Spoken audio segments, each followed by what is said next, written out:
Okay, so you're working out hard every single day and you're eating well, you're eating clean, you're eating healthy, and it just seems like no matter what you do, you're not burning any fat. Or you're going to the gym, you're lifting heavy weights, you're building muscle, you're increasing your caloric intake, and it just seems like you're not building a whole lot of muscle. So what's going on here? Well, what I'm going to talk to you about today is calories. Calories can be good or bad. So let's go ahead back to our first point. If we're trying to burn fat, typically what happens is the biggest issue that I see is people don't really count their calories. I have this issue as well. So what I recommend you do is whether you're trying to build muscle or burn fat, or you're just trying to keep, a good body. Let's say you train a lot, you exercise daily, you eat healthy, you take pretty good care of yourself. You just want to stay at where you're at.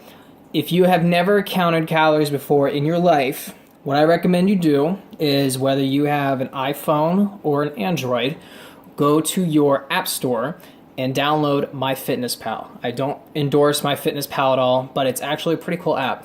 What you can do in it is you can log your food for meals throughout the day, and it'll tell you the caloric intake. It'll also give you your macros, how many fats, proteins, and carbs you're supposed to have per day based on how many calories you're supposed to have.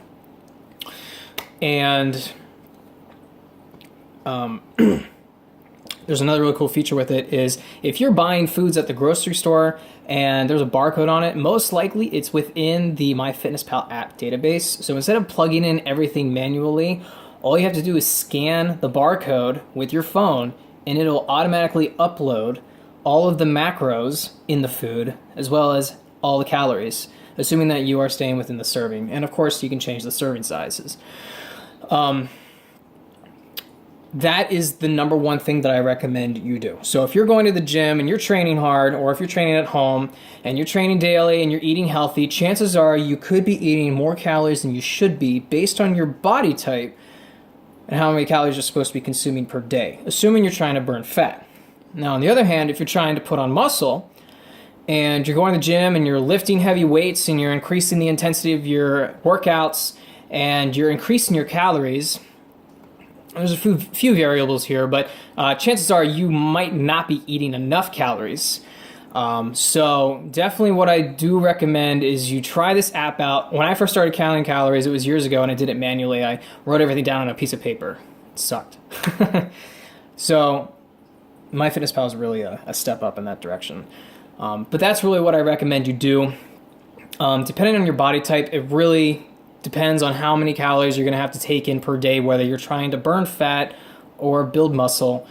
So that's the number one thing that I recommend. Typically, if you're trying to, I'm going to use myself as an example. I'm 5'8", I'm about 160 pounds. If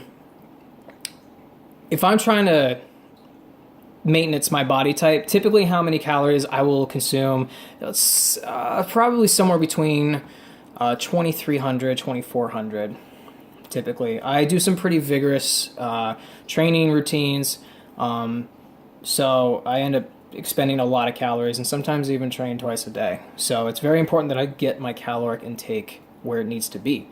If I'm trying to burn fat, I will usually cut that down to 1,800 calories. If I'm not getting enough nutrients, depending on how intense my training is, I will increase that to 1,900, maybe even 2,000. If I'm trying to build muscle, I'll put my calorie intake up to 2,800, 2,900, even 3,000. It really depends on how big I'm trying to get, and that's what I have to say. So play around with it. The cool thing about the FitnessPal app is, if you don't know how many calories you're supposed to have per day, it'll ask you some questions based on your activity level, how active you are per day, if you're trying to put on weight, if you're trying to take weight off, and then it'll give you a general area of where you should be with your daily caloric intake based on the answers that you give it, and it'll come up automatically with what your macros will be. Now you can go in and edit this. If you're not familiar with this, what your macros should be, then that's fine.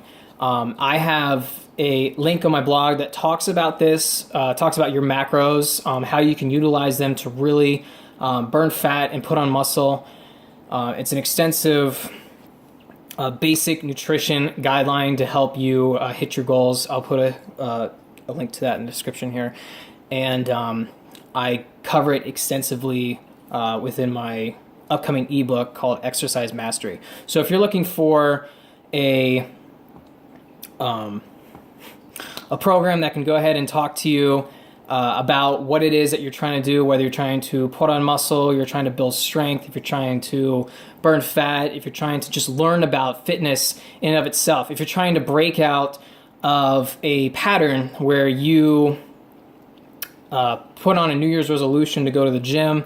It is fairly new in the year, so I'm sure many of you have New Year's resolutions to go to the gym. You could put on this New Year's resolution, you go to the gym for a few weeks, maybe even a couple months, and then afterwards you lose your momentum and you stop going to the gym. And then once the year ends and you go back to it, you're thinking to yourself, all right, this year I'm going to do it. It's going to happen this year. And then the same thing happens. So if you're looking for a way to break that cycle and actually really get serious about your health and your fitness, then I definitely recommend that you stay tuned and you keep an eye out for my book, Exercise Mastery. You know, it's very important to take care of our bodies. We go through our lives eating junk, not taking care of ourselves. You know, we go to our jobs and finally we retire and we get all that pension, but we end up using all of that money for hospital bills. It's a system. We get the money from the government and we just end up giving it right back to pay for our medical bills. So it's very important that we should take care of ourselves throughout our lifetime so that when we get to that point, we're not regretting it. So that's what I have to say about it. Leave a comment below if you have any questions. If you have a question you want to ask me personally, you can email me at ttrickyninja.com. I'm sorry, ttrickyninja@gmail.com. That's really the best way to get a hold of me. Otherwise, you can go ahead and check out the other articles on my blog. There will be more articles coming out soon. You can also check me out on Instagram, ttrickyninja, Twitter, @ttrickyninja, and Facebook, The Tricky Ninja. Okay? All right, so like I said, like, comment, subscribe. If you have any questions, go ahead and reach out. I'll try to get back to you. And go ahead and check out the blog post if you want to learn more information on this. And stay tuned for my upcoming ebook. With that being said, have a good weekend. Peace.